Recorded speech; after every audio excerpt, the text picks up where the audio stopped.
Hi, this is Jim Obermeyer, and this is Golden Moments. And today I'm going to continue on fear. Fear is a noun and a verb. It's an interesting one of those words. The dictionary describes it as an unpleasant emotion anticipating imminent danger. Well, there is a good and healthy fear of things, but there's also a dreadful fear that stops people from being what they're supposed to be and do what they're supposed to do. Number one, the fear of events like an earthquake, tornado, tsunami. I understand that because I've been through a really bad earthquake.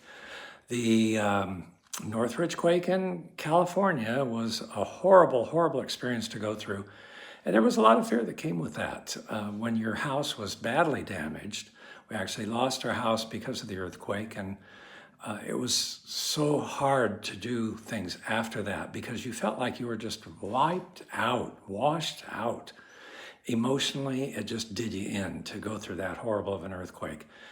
Well, so there's a fear of events, but then there's a kind of fear that makes you careful of events too. Like if a tornado's coming, you have a healthy fear that makes you hide and get in a safe place, especially if you have a tornado shelter or basement.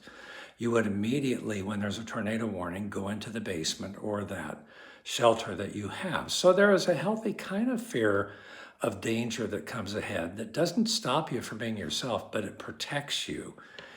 Our job is to discern what is the good and the bad kind of fear. Then there's a fear of man. The fear of man, number two, can stop you from being what God has meant you to be. It can stop you from loving. It can stop you from action, things that you should do. It can make you just stop in your tracks because you care too much about what people think and what they say about you rather than what you know is true and the good things that you want to do with your life and what God has for you and the love that God has for you. So that fear of man can be a really bad thing unless you just consider that you love people enough to do what's right. So then there is the fear of God. The scripture tells us that the fear of God is a beginning of wisdom. The fear of God is like reverential fear that we have towards our parents, that we fear God in a way that we know who He is and we know who we are, that we are His creation, and that God is God. He is the master of the universe. He created everything. And the fear of God that's the beginning of wisdom makes us live right and do those things which are right and healthy and loving. So choose the fear of God over all the other. God bless you today.